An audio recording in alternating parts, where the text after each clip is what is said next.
ಹೀಗಿದ್ ನಮ್ ನಾಡಲ್ಲಿ ಜನ ಜಾಸ್ತಿ ಆಗ್ತಾ ಹೋದ್ರು, ಮರಗಳನ್ನೆಲ್ಲ ಕಡಿತಾ ಹೋದ್ರು. ಅದ್ರ ಜೊತೆಗೆ ಮರವನ್ನೇ ಅವಲಂಬಿಸ್ಕೊಂಡಿದ್ದ ಚಿಕ್ಕ ಪುಟ್ಟ ಪ್ರಾಣಿ ಪಕ್ಷಿಗಳು ನಾಶವಾಗ್ತಾ ಹೋದ್ರು. ಹಣ್ಣು ಹಂಪಾಲು ಕೊಟ್ಟು ಕೆಂಪಲ್ಲು ತಂಪಾಗಿಟ್ಟ ಮರವನ್ನೇ ಕಡಿದ ಮನುಜ.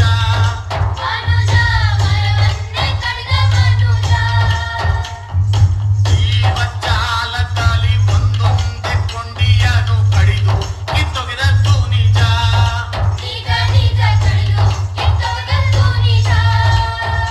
ಈ ವಿಶಾಲ ಲೋಕದಲ್ಲಿ ಎಲ್ಲರೂ ಬಾಳಿ ಬದುಕಬೇಕೆಂದುಕೊಂಡರೂ ತನ್ನ ಸ್ವಾರ್ಥಾನ ಬಿಡಲಿಲ್ಲ, ಎಲ್ಲರ ಜೊತೆ ಬಾಳೋದು ಕಲಿಯಲಿಲ್ಲ.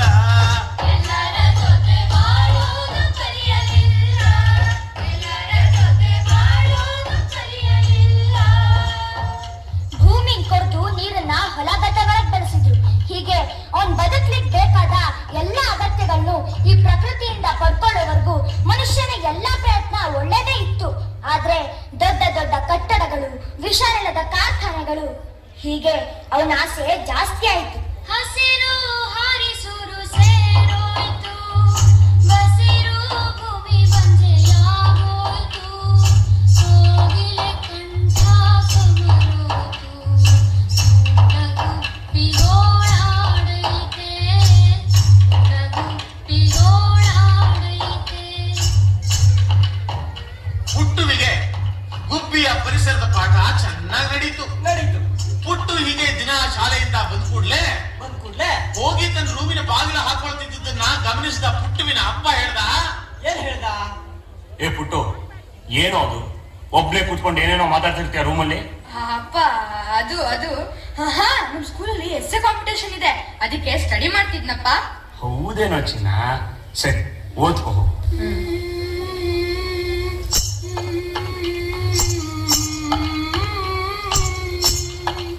ಪುಟ್ಟು ತನ್ನ ಪ್ರಬಂಧ ಬರೆಯೋಕೆ ಪ್ರಾರಂಭ ಮಾಡ್ದ.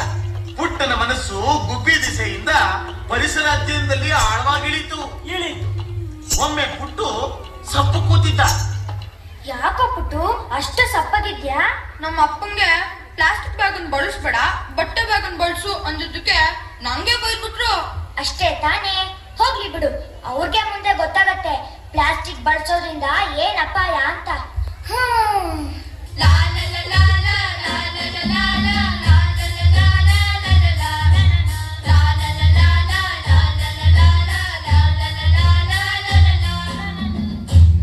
ಒಮ್ಮೆ ಒಬ್ಬ ರಾಜ ಬೇಟೆಗೋಗಿ ಬರಿಗೈಲ್ ಬಂದ.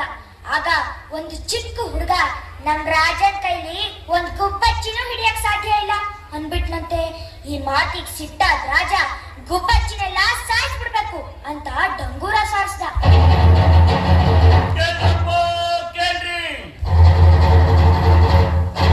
ಇದು ರಾಜನ್ ಡಂಗೂರ. ಊರಾಗಿನ ಎಲ್ಲ ಗುಬ್ಬಚ್ಚಿಯನ್ನ ನಿರ್ನಾಮ ಮಾಡೋ ಸಲುವಾಗಿ ಯಾರು ಗುಬ್ಬಚ್ಚಿಯನ್ನ ಹಿಡಿದು ಹೊಡೆದು ತಂದು ಕೊಡ್ತಾರೋ ಅವ್ರಿಗೆ ಒಂದು ಗುಬ್ಬಚ್ಚಿಗೆ ಒಂದು ಚಿನ್ನದ ನಾಣ್ಯ ಕೊಡ್ತಾರಂತೆ.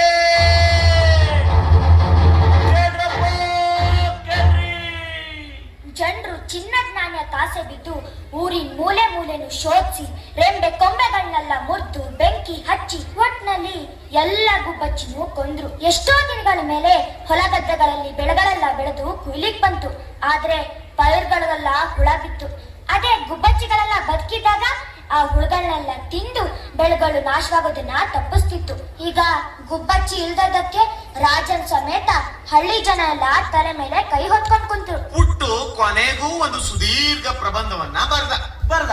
ಅದನ್ನ ಶಾಲೆಗೂ ಕೊಟ್ಟ. ಒಮ್ಮೆ ಪುಟ್ಟ ಗೆಳೆಯರೊಂದಿಗೆ ಸೇರಿ ಆಟ ಆಡ್ತಿದ್ದ.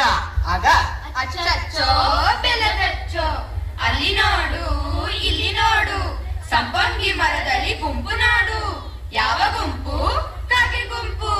ಯಾವ ಕಾಗೆ? ಕಪ್ಪು ಕಾಗೆ. ಯಾವ ಕಪ್ಪು? ಮಡಿಕೆ ಕಪ್ಪು. ಯಾವ ಮಡಿಕೆ? ಮಣ್ಣಿನ ಮಡಿಕೆ. ಯಾವ ಮಣ್ಣು? ಮೈಸೂರು ಮಣ್ಣು. ಯಾವ ಮೈಸೂರು? ವಿಶಾಲ ಮೈಸೂರು. ಪುಟ್ಟು, ಏ ಪುಟ್ಟು, ಏನ್ ಮಿಸ್? ಪುಟ್ಟು, ಗುಡ್ ನ್ಯೂಸ್, ನಿಂಗೆ ಎಸ್ಸೆ ಕಾಂಪಿಟೇಷನ್ ಅಲ್ಲಿ ಫಸ್ಟ್ ಪ್ರೈಸ್ ಬಂದಿದೆ. ಹೌದಾ?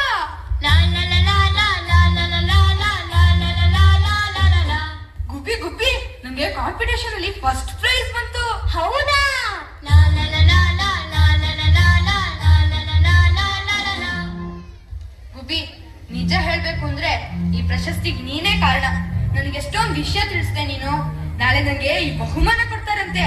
ಅಲ್ಲಿ ನಾನು ನನ್ನ ಪ್ರಬಂಧನ ಎಲ್ಲರ ಮುಂದೆ ಓದ್ಬೇಕು. ಗುಬ್ಬಿ, ನನ್ನ ಆಸೆ ಏನ್ ಗೊತ್ತಾ? ನಾಳೆ ನಾನು ಇದನ್ನ ಓದುವಾಗ ನೀನು ಅಲ್ಲಿರ್ಬೇಕು.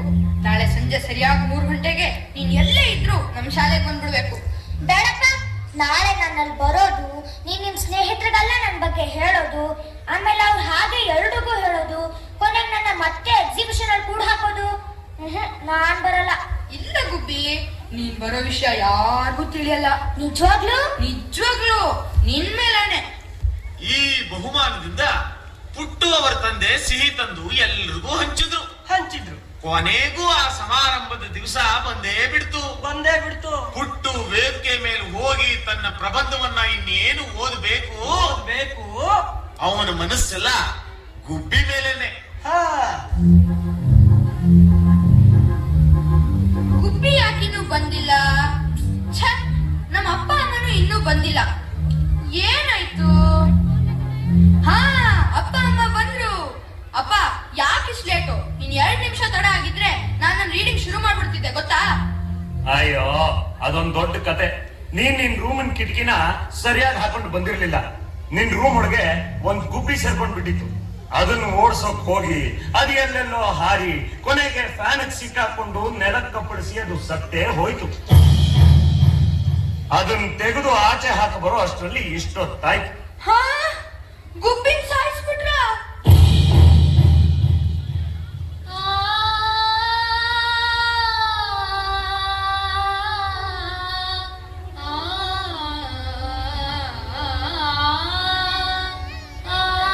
ಈಗ ಪುಟ್ಟು ತಾನು ಪ್ರಶಸ್ತಿ ಪಡೆದ ಎಸ್ಸೆನ ನಿಮ್ಮೆಲ್ಲರೂ ಮುಂದೆ ಓದ್ತಿದ್ದಾನೆ. ಬಾ ಪುಟ್ಟು.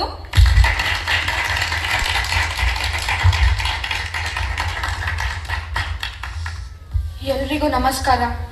ನಮ್ಮ ದೇಶ ಪ್ರಗತಿ ಹೊಂದುತ್ತಿರುವ ದೇಶ. ಪ್ರಗತಿ ಅಂದ್ರೆ ಬಿಲ್ಡಿಂಗ್, ಕಾರು, ಹಣ ಇವೆಲ್ಲ ಅಲ್ಲ. ಈ ನಾಗರಿಕ ಸಮಾಜದಲ್ಲಿ ಪರಿಸರ ಮಿತ್ರನಾಗಿ ಬದುಕೋ ತೃಪ್ತ ಮನೋಭಾವನೆನೇ ಪ್ರಗತಿ. ನಮ್ಮ ದೇಶದ ಸಂಪನ್ಮೂಲ ಜಲ, ನೆಲ, ಹಸಿರು ಮತ್ತು ಜೀವ ಸಂಕುಲ, ಇದನ್ನೆಲ್ಲ ಕಾಪಾಡಿಕೊಳ್ಳೋ ಜವಾಬ್ದಾರಿ ನಮ್ಮ ಮೇಲಿದೆ. ಹೇ, ಪುಟ್ಟು ಯಾಕೆ ಕಳ್ತಿದ್ದಾನೆ? ಪುಟ್ಟು, ಏನಾಯ್ತು? ಇದನ್ನೆಲ್ಲ ಬರೆದ್ ನಾನು ನಮ್ಮ ಮನೇಲಿ ಒಂದು ಗುಬ್ಬಚ್ಚಿಗೆ ರಕ್ಷಣೆ ಕೊಡಕ್ಕಾಗಿಲ್ಲ. ಅಪ್ಪ, ಯಾಕಪ್ಪ ಗುಬ್ಬಿನ ಕೊಂದ್ರಿ ನೀವು? ಅದ್ ನಿಮಗ್ ಏನ್ ಮಾಡಿತ್ತು? ಅಷ್ಟು ದೊಡ್ಡ ಮನೇಲಿ ಪುಟ್ಟ ಗುಬ್ಬಿನ ಬದುಕ್ಲಿಕ್ ಬಿಡ್ಲಿಲ್ಲ ನೀವು. ಓ ಪುಟ್ಟು, ಅಳ್ಬೇಡವೋ. ನಮ್ಮ ಮನೆಯಲ್ಲಿ ನನ್ನ ಪರಿಸರದ ಬಗ್ಗೆ ಯಾರು ಮೂಡ್ಸ್ಲಿಕ್ಕಾಗಿಲ್ಲ. ಮತ್ತಿನ್ ಪ್ರಶಸ್ತಿ ನಂಗೆ ಯಾಕೆ ಬೇಕು? ನಂಗ್ ಬೇಡ. ಏ ಪುಟ್ಟು, ಪುಟ್ಟು, ನಾನು ಗುಬ್ಬಿ. ಅಳಬೇಡ ಪುಟ್ಟು, ಅಳಬೇಡ. ನಾನು ಇವತ್ತಿಗೆ ಸತ್ತಿರಬಹುದು, ಆದ್ರೆ ಮುಂದೆ ಮನುಷ್ಯ ತನ್ನ ತಪ್ಪಗಾಗಿ ಪಶ್ಚಾತ್ತಾಪ ಪಡ್ತಾನೆ. ಆಗ ಈ ಪ್ರಕೃತಿಯ ಪುನರುಜ್ಜೀವನ ಆಗುತ್ತೆ. ಆಗ ನಾನು ಮತ್ತೆ ಹುಟ್ಟು ಬರ್ತೀನಿ. ಮತ್ತೆ ಹುಟ್ಟು ಬರ್ತೀನಿ.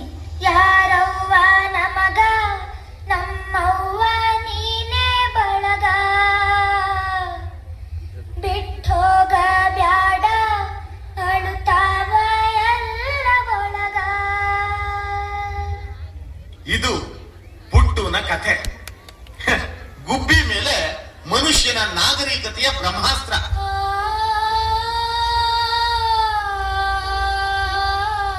ಪ್ರಕೃತಿನ ಕಾಪಾಡಿ ತನ್ನ ಮೂಲಕ ನಿಮ್ಮನ್ನ ನೀವೇ ಕಾಪಾಡ್ಕೊಳ್ಳಿ ಅಂತ ಹೇಳಿ ನಮ್ಮ ಕಥೆನ ಮುಗಿಸ್ತಾ ಇದೀವಿ.